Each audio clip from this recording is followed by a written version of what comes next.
Last Saturday, the WBCBL national champions, the St. Louis Surge, proved why they deserved that title.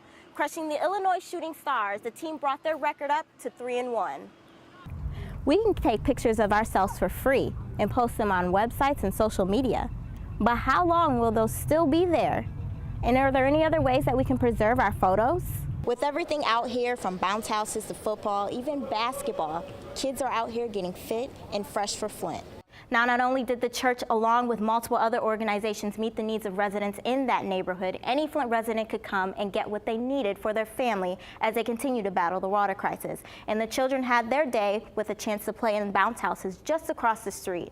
Ruth Mott Foundation, along with Joy Tabernacle, hope to host another distribution in the future. Police are still investigating a shooting that sent an 8-year-old boy and a man in his 20s to the hospital. It happened here on Goodfellow on the overpass right over Interstate 70.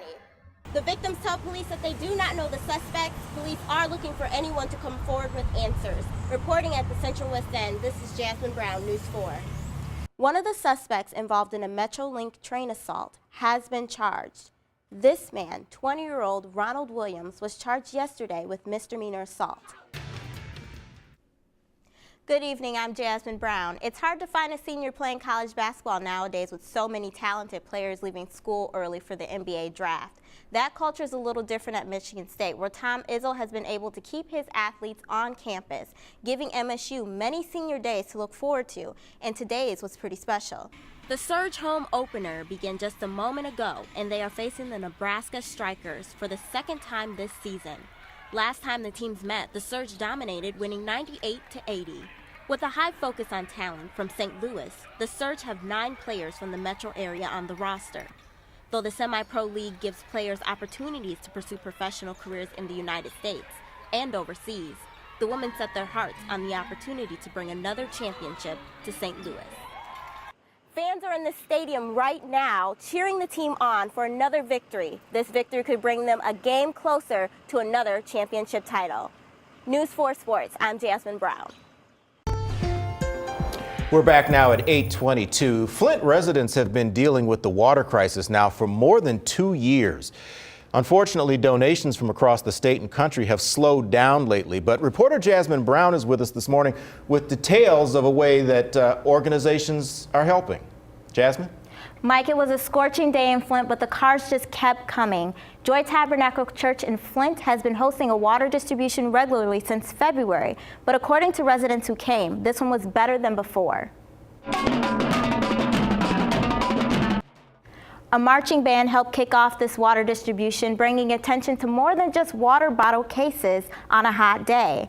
Residents showed up with their cars and got them filled by volunteers, and after having the water loaded, they got out and took advantage of the resources that were available. Outside, there was food provided by the Eastern Michigan Food Bank, lead testing was available, and residents could get their test results in just minutes. Inside of the church, residents could get information on resources related to health, Medicaid, and Double Up food books. All of this in one spot to reach residents who for some reason say they're not getting bottled water filters or any other important resources. And that's exactly what these organizations heard from residents in the neighborhood. We'll not only meet the needs of people with water, but we'll meet the needs with people with all the issues. We've had problems, because I've had a problem a long time ago with the water and so forth, so I'm glad it's picking up now, because to me, it was dying down, so it's getting better now. Now, not only did the church, along with multiple other organizations, meet the needs of residents in that neighborhood, any Flint resident could come and get what they needed for their family as they continue to battle the water crisis. And the children had their day with a chance to play in bounce houses just across the street. Ruth Mott Foundation, along with Joy Tabernacle, hope to host another distribution in the future. Football, basketball, hockey, and more. I love to play in Flint. And it was all free today for the Fresh Flint Festival. We just started brainstorming and we said, wouldn't it be cool if we had an event where with athletes engaging with kids? Basketball greats including Jeff Grayer showed up to represent for the community as they continue to battle through the water crisis. When the parents, the kids, and everyone are frustrated about the water situation and everybody's kind of angry trying to get to a resolution, we wanted to have just one day where, the families can come out and just enjoy themselves. With everything out here, from bounce houses to football, even basketball, Kids are out here getting fit and fresh for Flint. Bryson Sneed and his brother Ethan took aim on the football field on one corner of the event center, happy to spend their Saturday out learning new skills. You get to hit the bags and stuff because I'm learning about football. And some kids worked the information tables, making sure Flint residents went home with information they need to keep their households healthy and happy. It's fun to help people that need it. With the community in all smiles, players like Grayer say this is what Flint needs. This is what it's all about for our water to be good. All right. You can't say anymore. Over the years, Saginaw has gone through many changes, from a lumberjack town to an up-and-coming city. And right now, one man wants to give Saginaw a free photography experience. He believes the gems of the city are the people who live there. Beautiful, love it. When I get to the city, I kind of go survey the land, see what's pretty good places to shoot at for the most part. Tyler Moncrief is a Saginaw native, but for the past year, he has been a traveling visual artist.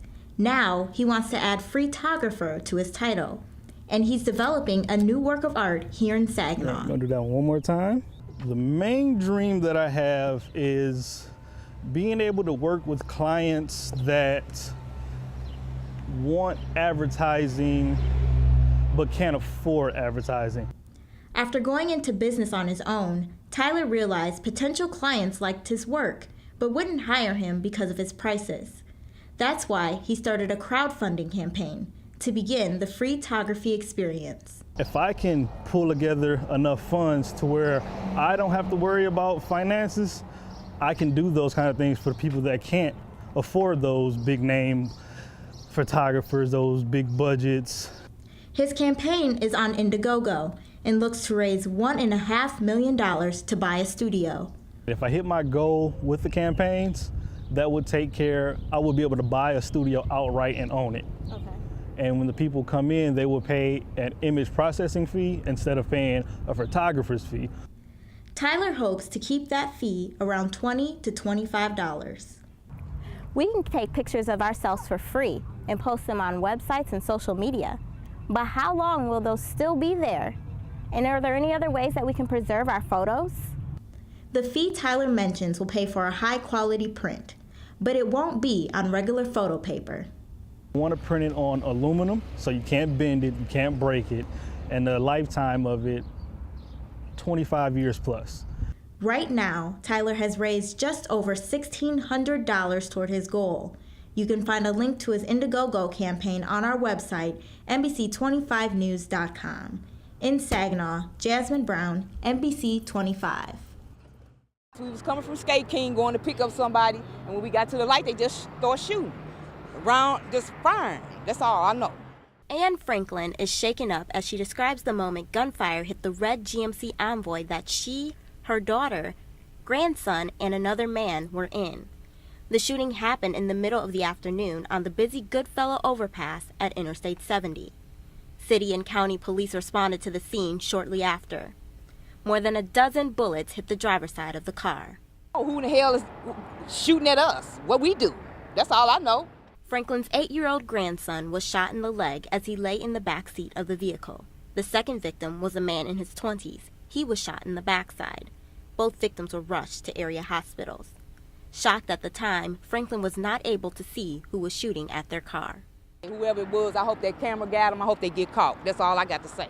Now, police are still looking for a shooter in this case. Witnesses say the shooter drove off in a gray Buick. If you have any information that can help police out tonight, you are urged to call them. Live in North St. Louis, I'm Jasmine Brown, News 4.